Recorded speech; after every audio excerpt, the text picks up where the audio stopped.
I'm kind of getting really good at climbing in and out of this fire escape. I'm not going to lie. And it is episode 2 of the fire escape adventures. There's not much I can change in my life. I did try a TikTok hack to put this scarf. Sorry, I didn't catch my breath before I climbed out, and it was quite vigorous. I don't know the difference. And I just picked the mic up and started to get into it. And you know why? Probably because I'm freezing out here. This week I have leveled up. I'm wearing a scarf. I also have put a blanket on the fire escape because last time the metal of the grate just was burning an icy burn into my asshole. And some of you might be into that, and I'd hate to yuck your yum. That's not what this podcast is about. But I thought this week, if you're going to get out here for more than 16 minutes, you need to prepare emotionally. So I put a scarf around me. I looked at a TikTok hack of how to do it, but I don't think it's working. The scarf is too short. Do I seem chipper to you? Probably. You know why? Because the last 3 days, I've slept 8 hours. And 2 nights in a row, I went to sleep at 9 p.m. On night 1 of my 9 p.m. sleep adventures, I woke up at 1:45 and my body was like, okay, must be time to get up now because you went to sleep at 9 p.m. I do not know how any of you go to sleep at 9 p.m. and ever have any problems. It's kind of like It's kind of like how I judge thin people and can't fathom any of you have problems. And that's my cross to bear. And I won't apologize for that. I'm working on that in therapy. My therapist is like, listen, thin people have problems too. I'm like, you're thin.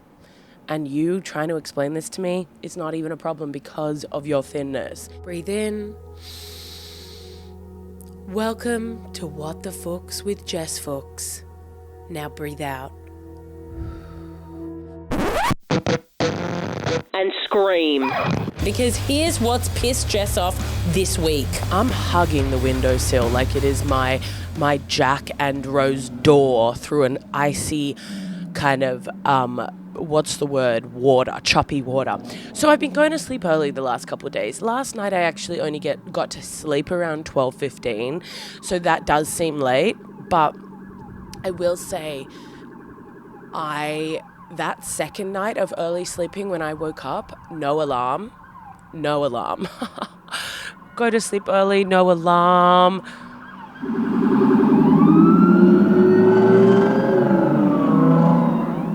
Okay.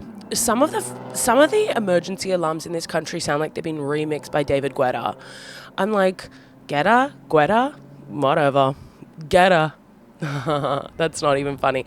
I think I've slept too much that my brain has healed so much that I actually can't be funny.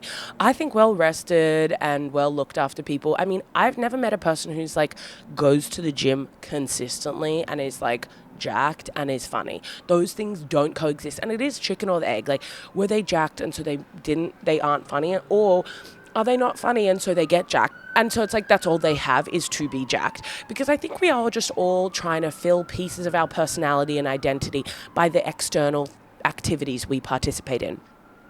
If you have no personality, you might become a DJ like Mr. Guetta. If you I don't know, is everyone in New York City dying today? Is there some sort of mass emergency I didn't know about? Oh, and that's an undercover cop. So you know that shit's not serious. So yeah, I've been sleeping. That's why I seem stable. You guys are like, you literally seem more unhinged than usual. Well, not in my book, sweetie. Not where I'm sitting, which is on a fucking fire escape for no reason. Asshole open. I'm leaning forward. But imagine I'm wearing no pants and it's like, that's why I'm freezing every episode. It's like, sweetie, put on some pants. You don't get to fucking control me, bitch. Am I stable? I'm feeling it. You can tell me otherwise, but I'm feeling it.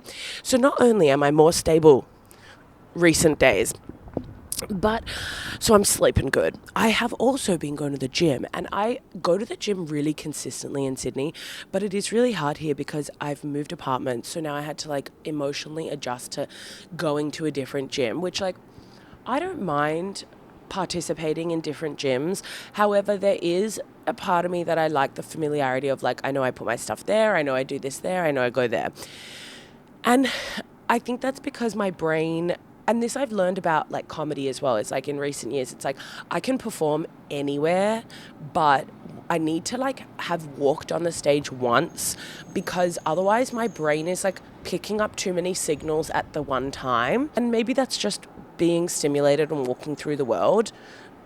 And maybe that's the most spectrum thing about me, because I will say, like, I don't think, I know it's very, like, cool to be on the spectrum at the moment, and I love that for everyone's journey. But I think for me, I do not identify even a little bit as autistic, and I think that's awesome for me and awesome for the people who are autistic, and I love that. Like, most comedians I know are somewhere beautifully on the spectrum, and I think that that's what creates their amazing ability to, like, write really well structured jokes, because they're like, it's like puzzles and patterns, and I'm like, slay, I am seeing more of a mess. And maybe that's, well, I did hear someone once say that comedians fit into 2 categories, either autism or ADHD, and I think that's kind of true. So I'm probably more ADHD brain, but because I cannot walk into a space and be like, I have to like eyes emoji both sides. I have to be like, what's going on here, before I can like really focus up. So maybe I am ADHD. Anyway, what was the point, speaking of? The point is, I've been going to the gym 3 days in a row, bitch. I've been doing, the other day, 25,000 steps. Why? I walked to the gym 50 minutes, at the gym exercise, did my weights, walked after that. Oh, another person dying in this great city. Hold on. Another undercover cop? Who's in town? Did they not clear their fucking schedule with me? It's 9 a.m. Why is there like some diplomat here? I guess I was going to say business never sleeps, but I don't think diplomats do business, do they? Okay, so I'm feeling stable. I'm feeling stable as a table. I will not be told otherwise. And maybe it is just the illusion of sleep and exercise that makes me think I am stable, but everyone else is like, that's a crazy woman walking down the street, talking to herself. I also just do talk to myself now. Is that an old age thing? I don't know. Oh my God, I'm shivering. Okay, I gotta close my puss. Okay, this is not good. It's much more windy this time than it was. Also, I'm sitting spread eagle, so the wind is going right into my puss tunnel, and it's then freezing me from the inside out. And that is what I learned this week about how one makes a turkey. I went to a Friendsgiving, and I don't know if you guys know this, but they essentially clear the innards from the inside of the turkey. They rip all of her guts out from her pussy, and then, well, it's probably her asshole. And then, but I mean, I guess if you've got a girl turkey, maybe they split, like they've just had a baby, like they split the taint. I don't know, with the girl turkey. And surely, I wonder if the girl turkey has a pussy. Well, they must, because the guy turkey must have a penis. I'm going to have to do a little research. I'm sorry, this topic didn't come up before. I couldn't do my pre-interview research. Okay, yes, I'm a bad interviewer. I didn't think to interview and do deep dive research on the turkey prior to this conversation. So I don't know what the turkey pussy looks like, and I don't know how they do it. All I know is that they pull the inside of the turkey out through the turkey pussy, and then they shove foreign things like carrots and onions and garlic and stuffing inside the pussy.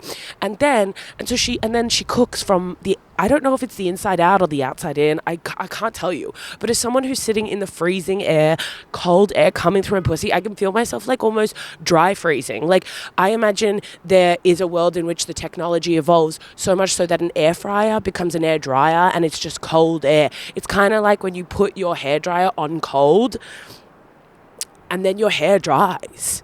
And I don't know the technology for that, but I believe that that works. Because I guess any air could dry something. So in theory, could you cook a person from the pussy, from putting air in the pussy for long enough?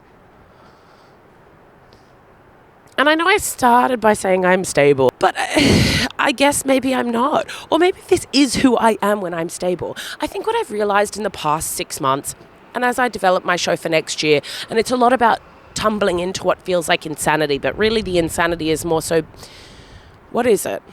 Thank you for asking. The insanity is more so, like, I think people perceive insanity as you go crazy and you're like not competent, capable. But I think my insanity is actually taking me into a point of fucklessness where I am actually more able to tell people, go fuck yourself. I have no interest. And so things are clarifying for me. It's almost like fight or flight where your vision just narrows and you focus up. And that's what the last 6 months has been for me, where I just feel like I'm more psychotic, but in an actual productive way. I also, and I was thinking about this last night, I'm crushless. I have no crush at the moment. And so I feel, yes, being crushless makes you more boring. I have no one to hyperfixate on, no one to stalk, no one to think about all the time, no one to interpret the tiniest things that they don't do and be like, oh, they didn't message me. Does that mean they like me because they're too nervous? What, bitch? What sort of spider web of lies are you able to weave to yourself to justify a lack of action when you have a crush on someone and give them so much leeway to be an absolute idiot? Now, so the positive is I'm not driven to insanity through that hurdles of a mind fuck that I put myself through when I am having a crush. So I feel stable. That's part of the stability. Lack of crush, good sleep, little bit of exercise, get those muscles nice and strong, and I could run a goddamn nation. But I'm utterly bored. I have nothing to occupy my mind, and thus I spin about the turkey pussy because I have nothing else to think about. So do I think that a crush should be prescribed? In some ways, yes. In some ways, I believe that a crush should be government mandated because it keeps the girls busy. And I think in some ways, perhaps that is the reason Disney movies and rom-coms have existed for millennia. I mean, Adam and Eve, God comes down and tells her not to eat an apple because then she's going to fuck Eve, Adam, whatever the story is over. That's literally a rom-com. Here is Eve. She works a corporate job and Adam is higher up than her because she's made from his rib. Okay, if you eat this apple, you fuck him over, you take his promotion, and God is the CEO, and God gives her the CEO by banishing her. I don't know enough about the Bible. Okay. In my stability, have I been considering faith more? Of course. And I did Google faith versus religion because I just cannot buy into conventional religion. And faith is just your personal beliefs. And then religion is all the accoutrement, the priest, his little dress, the building structures, the interpretations, the Bible, I guess, the books. I mean, more so the books. Oh, I am pretzeled in this bloody place. So I'm more stable. I feel like I keep saying that in a way that I'm trying to convince people. I'm like, don't lock me up, man. I'm stable. I'm doing good. Look at me. I'm wearing a headscarf. You know what I mean? But I don't think I'm convincing anyone. The lack of crush is really driving me nuts. I almost feel like I have to I have to concoct one just to convince myself. You know when oh God, Arctic breeze. Hold for breeze, please. Hold on. Okay, we've gone through our third position in the recording, and I'm starting to put my hand under my arms and in the puss to keep the warmth going. Now, whilst I am in my stable mind, what I wanted to say to you is, what did I want to say to you? Oh, that's what I wanted to say. Whilst I am in my stable era, okay, we've been in our chill girl era where we just pretend everything's fine. For example, I was in LA. I was in my chill girl era. I got in a car crash immediately. What happened?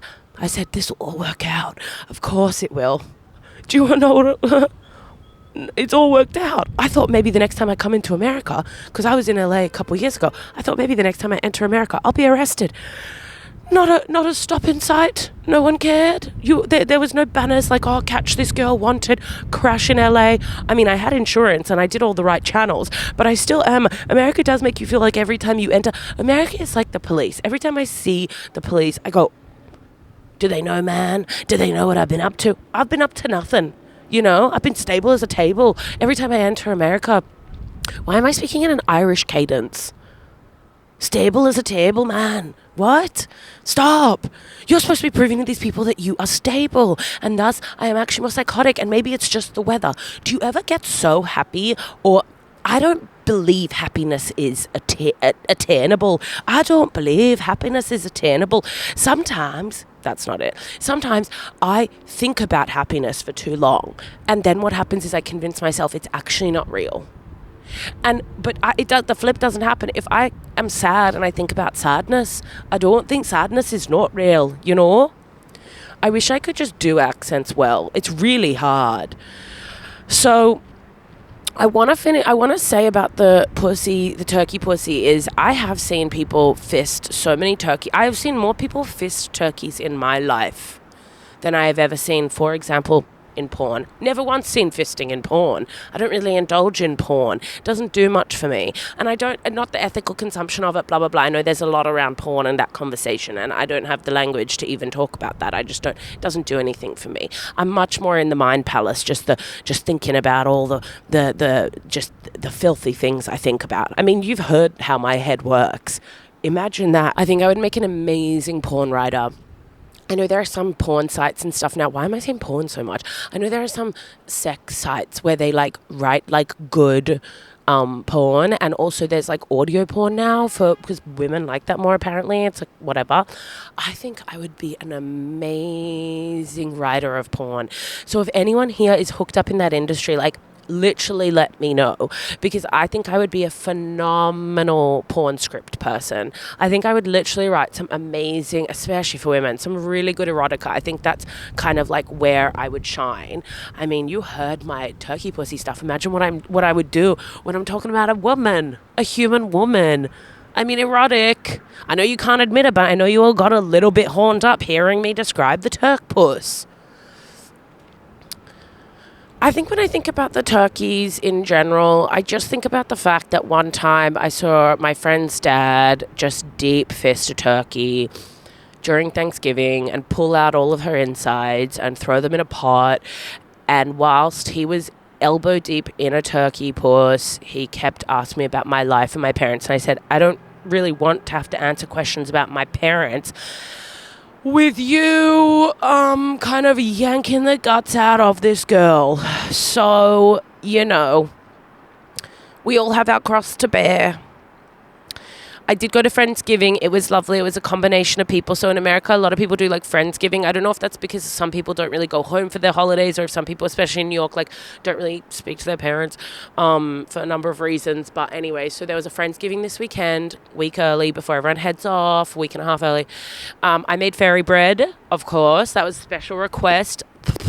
Hold on, there's so much in my mouth. Everyone would bring dishes, so people bought noodle, mac and cheese, and a bean casserole and shit that's American. And then I was like, what do you want me to bring? I can't really cook. I'm in another person's home. And I opened the air fryer at this home to put some sweet potato in, prepared it and everything, opened it, there's 2 cold sausages stuck to the grate. I lifted the sausages out thinking maybe someone put it in this morning and forgot. Stone cold, moldy cold. I pull it out, the grate comes with it. Okay, so it's now fused together with this grate. Then I lift the grate out and I thought I'll just clean the grate and kick the sausages off.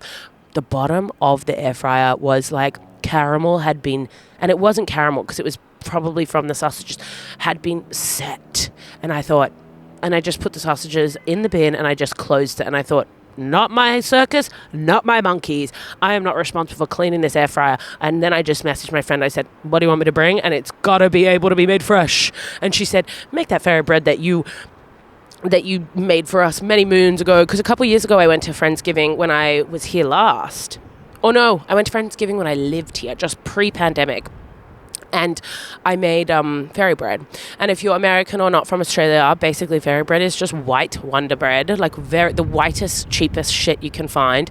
You put a shit ton of butter on it, and then what we call hundreds and thousands, but they're just the tiny baby little sprinkles, if you know what I'm saying.